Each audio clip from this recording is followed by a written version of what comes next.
प्रिय भक्तों, एक बार फिर से स्वागत है आपका आज के इस वीडियो में। भक्तों, आज के इस वीडियो में श्रीमद् भगवद गीता के 6ठे अध्याय का नियमित पाठ और अनुसरण करने वालों को किस फल की प्राप्ति होती है, ये भगवान नारायण माता लक्ष्मी को बता रहे हैं। भक्तों, आप वीडियो को ध्यान से देखिए, सुनिए और समझिएगा। साथ ही वीडियो को अपना प्यार दिखाते हुए लाइक और शेयर भी कीजिएगा तथा चैनल को सब्सक्राइब भी कर लीजिएगा।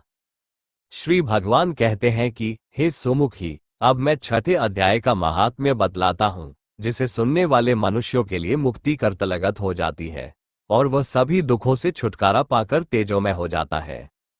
गोदावरी नदी के तट पर प्रतिष्ठानपुर पैथन नामक एक विशाल नगर है, जहां मैं पिपलेश के नाम से विख्यात होकर रहता हूँ। उस नगर में जानश्रुति नामक एक राजा रहते थे, जो भूमंडल की प्रजा को अत्यंत प्रिय थे। उनका प्रताप मार्तंड मंडल के प्रचंड तेज के समान जान पड़ता था। प्रतिदिन होने वाले उनके यज्ञ के धुएं से नंदनवन के कल्पवृक्ष इस प्रकार काले पड़ गए थे, मानो राजा की असाधारण दानशीलता देखकर वे लज्जित हो गए हों। उनके यज्ञ में प्राप्त पुरोडाश के रसास्वादन में सदा आसक्त होने के कारण देवता लोग कभी प्रतिष्ठानपुर को छोड़कर बाहर नहीं जाते थे। उनके दान के समय छोड़े हुए जल की धारा, प्रताप रूपी तेज और यज्ञ के धूमों से पुष्ट होकर मेघ ठीक समय पर वर्षा करते थे। उस राजा के शासन काल में ईतियों खेती में होने वाले 6 प्रकार के उपद्रवों के लिए कहीं थोड़ा भी स्थान नहीं मिलता था और अच्छी नीतियों का सर्वत्र प्रसार होता था। वे बावली, कुएं और पोखरे खुदवाने के बहाने मानव प्रतिदिन पृथ्वी के भीतर की निधियों का अवलोकन करते थे। एक समय राजा के दान, तप, यज्ञ और प्रजापालन से संतुष्ट होकर स्वर्ग के देवता उन्हें वर देने के लिए आए। वे कमलनाल के समान उज्ज्वल हंसों का रूप धारण कर अपनी पख हिलाते हुए आकाश मार्ग से चलने लगे। बड़े उतावलेपन के साथ उड़ते हुए वे सभी हंस परस्पर बातचीत भी करते जाते थे। उनमें से भद्राश्व आदि 2-3 हंस वेग से उड़कर आगे निकल गए। तब पीछे वाले हंसों ने आगे जाने वालों को संबोधित करके कहा, अरे भाई भद्राश्व, तुम लोग वेग से चलकर आगे क्यों हो गए? यह मार्ग बड़ा दुर्गम है। इसमें हम सबको साथ मिलकर चलना चाहिए।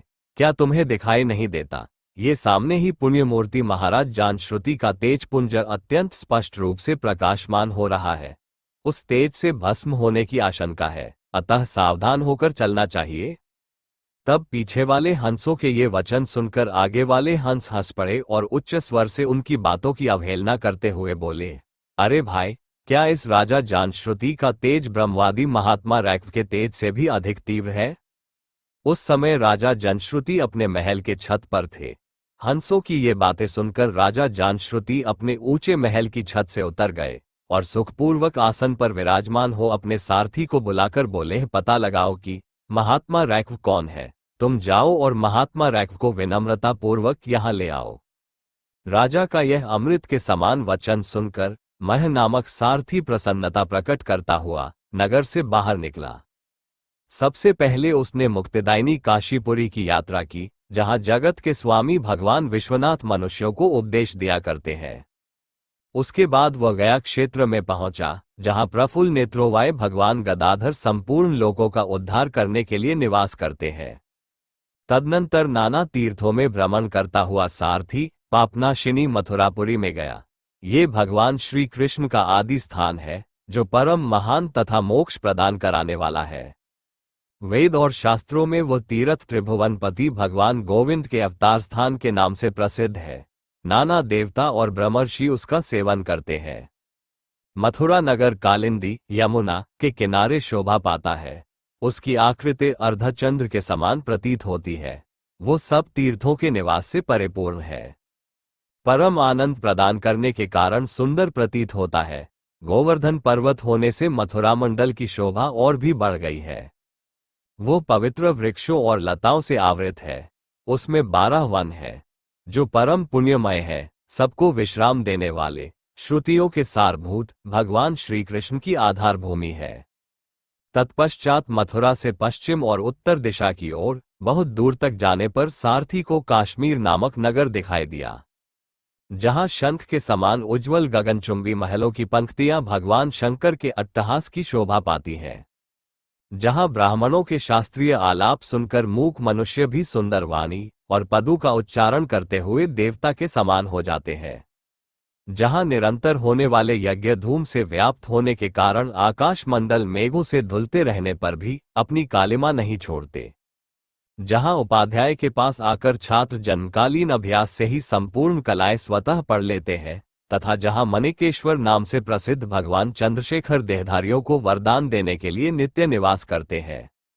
दरअसल काश्मीर के राजा मणिकेश्वर ने दिग्विजय में समस्त राजाओं को जीतकर भगवान शिव का पूजन किया था, तभी से उस जगह का नाम मणिकेश्वर हो गया था। उन्हीं भगवान शिव के मंदिर के दरवाजे पर महात्मा रैक्व एक छोटी सी गाड़ी पर बैठे अपने अंगों को खुजलाते हुए वृक्ष की छाया का सेवन कर रहे थे। इसी अवस्था में सारथी ने उन्हें देखा।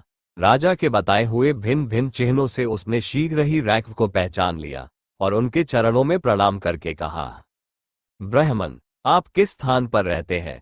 आपका पूरा नाम क्या है? आप तो सदा स्वच्छंद विचरने वाले हैं, फिर यहाँ किस लिए ठहरे हैं? इस समय आपका क्या करने का विचार है? सारथी के ये वचन सुनकर परमानंद में निमग्न महात्मा रैक्व ने कुछ सोचकर उससे कहा, यद्यपि हम पूर्ण काम है, हमें किसी वस्तु की आवश्यकता नहीं है, तथापि कोई भी हमारी मनोवृत्ति के अनुसार परिचर्या कर सकता है। महात्मा रैक्व के हार्दिक अभिप्राय को आदरपूर्वक ग्रहण करके सारथी धीरे से राजा जानश्रुति के पास चल दिया। वहां पहुंचकर राजा को प्रणाम करके उसने हाथ जोड़कर सारा समाचार निवेदन किया। उस समय स्वामी के दर्शन से उसके मन में बड़ी प्रसन्नता थी। सारथी के वचन सुनकर राजा के नेत्र आश्चर्य से चकित हो उठे। जानश्रुति के हृदय में महात्मा रैक्व का सत्कार करने की श्रद्धा जागृत हुई। उन्होंने 2 खच्चरियों से जुती हुई गाड़ी लेकर यात्रा की, साथ ही मोती के हार, अच्छे अच्छे वस्त्र और 1 सहस्र गौएं भी ले ली। काश्मीर मंडल में महात्मा रैक्व जहां रहते थे, उस स्थान पर पहुंचकर राजा ने सारी वस्तुएं उनके आगे निवेदन कर दी और पृथ्वी पर पड़कर साष्टांग प्रणाम किया। महात्मा रैक्व अत्यंत भक्ति के साथ चरणों में पड़े हुए राजा जानश्रुति पर कुपित हो उठे और बोले, रे शूद्र, तू दुष्ट राजा है, क्या तू मेरा वृतांत नहीं जानता? ये खच्चरियों से जुती हुई अपनी ऊंची गाड़ी ले जा, ये वस्त्र, ये मोतियों के हार और ये दूध देने वाली गौएं भी तुम ही ले जा। इस तरह आज्ञा देकर रैक्व ने राजा के मन में भय उत्पन्न कर दिया। तब राजा जानश्रुति शाप के भय से महात्मा रैक्व के दोनों चरण पकड़ लिए और भक्तिपूर्वक कहा, ब्राह्मण, मुझ पर प्रसन्न होइए। भगवान, आप में यह अद्भुत महात्म्य कैसे आया? प्रसन्न होकर मुझे ठीक ठीक बताइए। तब महात्मा रैक्व ने कहा, राजन, मैं प्रतिदिन गीता के 6ठे अध्याय का जप करता हूँ, इसी से मेरी तेजोराशि देवताओं के लिए भी दुस्सह है। तदनंतर परम बुद्धिमान राजा जानश्रुति ने यत्नपूर्वक महात्मा रैक्व से गीता के 6ठे अध्याय का अभ्यास किया, जिससे उन्हें मोक्ष की प्राप्ति हुई। महात्मा रैक्व पूर्ववत मोक्षदायक गीता के 6ठे अध्याय का जप जारी रखते हुए भगवान मणिकेश्वर के समीप आनंदमग्न हो रहने लगे। इधर हंस का रूप धारण करके वरदान देने के लिए आए हुए देवता भी विस्मित होकर स्वेच्छानुसार चले गए। जो मनुष्य सदा इस एक ही अध्याय का जप करता है, वह भी भगवान विष्णु के स्वरूप को प्राप्त होता है, इसमें तनिक भी संदेह नहीं है। प्रिय भक्तों, श्री गीता भगवान की वांगमय मूर्ति है, जिसका अनुसरण करने वाला भगवान का सानिध्य प्राप्त कर तेजों में हो जाता है, जिसका तेज देवताओं के लिए भी असह्य हो जाता है।